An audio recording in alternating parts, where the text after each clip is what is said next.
You know, we are lucky ones here. We can walk, talk, celebrate life. We can be, right? Living peacefully and calmly. You know, I feel guilty for that. It's a surreal thing, but I feel guilty for being a safe place every day. And I think you all know why, if you are educated enough. I feel guilty that I can't change anything. That I can't protect my country because I am not strong enough. I feel guilty that I have an opportunity to sleep in the night. I feel guilty that I can work in a safe place and complaining how tired I am after the shift. I feel guilty that I can observe the sun that wasn't covered by the smoke from the missile strike. I feel guilty that I don't have confidence to talk about Ukraine with everyone I meet. Because now it's getting even more dangerous. And I can get judged or even hit by those who got under Russian propaganda. I feel guilty about being useless. I'll tell you a secret. Every single Ukrainian feels guilty about being useless. Even if they are not useless at all. You know why? Because we're doing a lot of job, but it's still not enough. Because we got used to being alone in our fight, with no support. We used to fight against the enemy who has built many obstacles on our ways, such as lies, propaganda, intimidation of destruction, devaluation of our culture and nation, hostile attitudes from other countries, and most importantly, indifference. The indifference of everyone around. Manipulation of masses is a very powerful weapon, which Russia has been using very skillfully for over 100 years. And now, it's no an exception. Russia managed to make you forget about Ukraine. They were shocked about the resonance in 2022. It did not satisfy them. They expected that they will be able to occupy new territories again as quietly as they did with Ukrainian lands in 2014. They expected that you would be silent and afraid again. But you did not keep silent. You have helped. And I am sincerely grateful for that, really.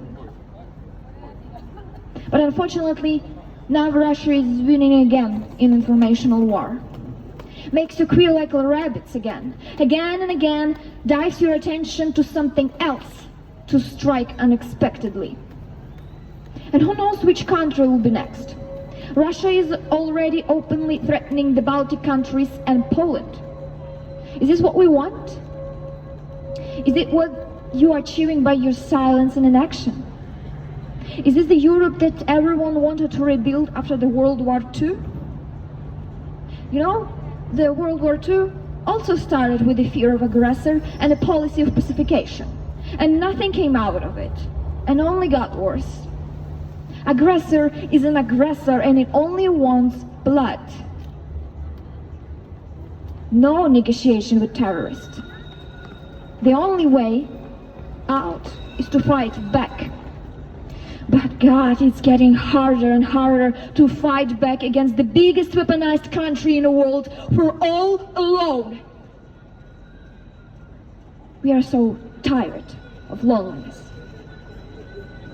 And it's not just some kind of existential bullshit, it's a true statement. People in Ukraine are getting tired of being forgotten.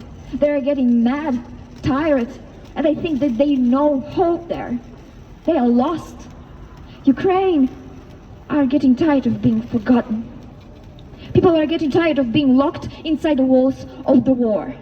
The war they did not deserve. The war that is trying to break the spirit and demoralize. And with years, it's getting worse. We are all so tired of fighting with the windmills. Because indeed, it feels like this. We are fighting with the windmills day and night and no one cares. We are making it as if it's labor. Because every time we are doing a successful changes, Russia is striking even harder. Every time we are singing a national anthem, we are singing a funeral march after. Every time when I'm happy that the world finally knows where my country is, I also remember that it happened only because of the war. only because of the genocide that Russia is currently committing on my land, unstoppably.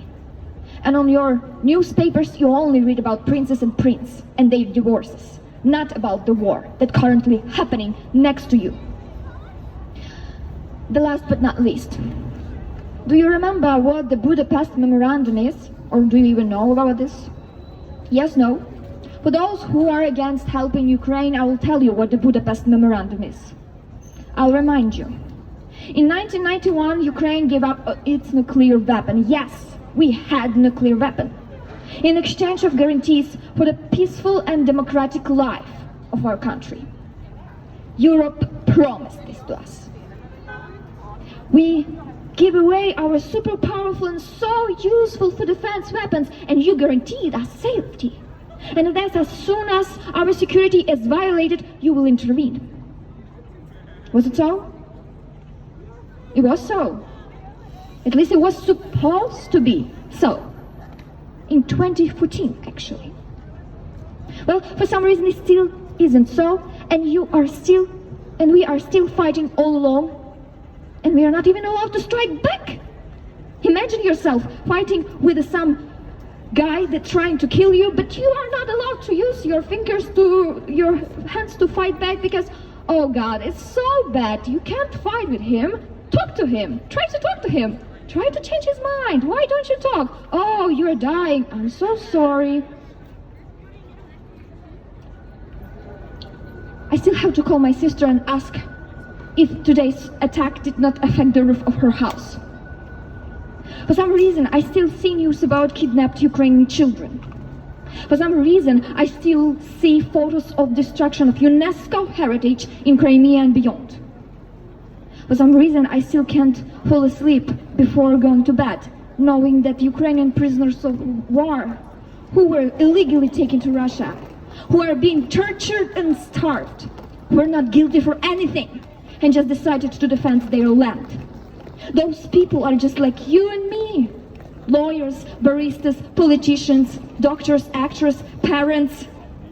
Simple people, ordinary people. Those people just wanted to live peacefully. They want to live peacefully. You promised they will live peacefully.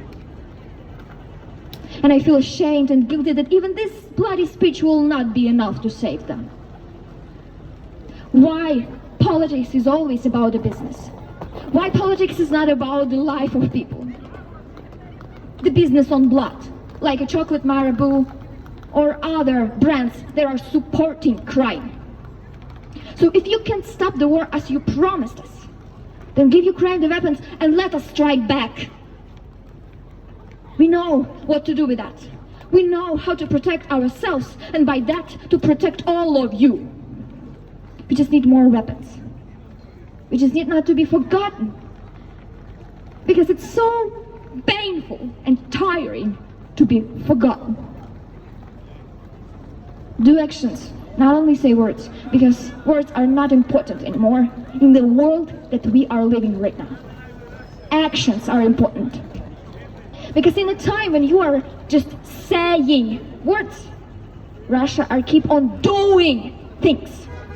Destroying Ukraine, and by that, the Europe and its beliefs. And spreading propaganda about poor, good Russians. So you keep being shut and blind. And well, if you like to be blind, I have bad news for you. I gonna scream into your ears day and night. Slava Ukraini! Until you finally see again and do something.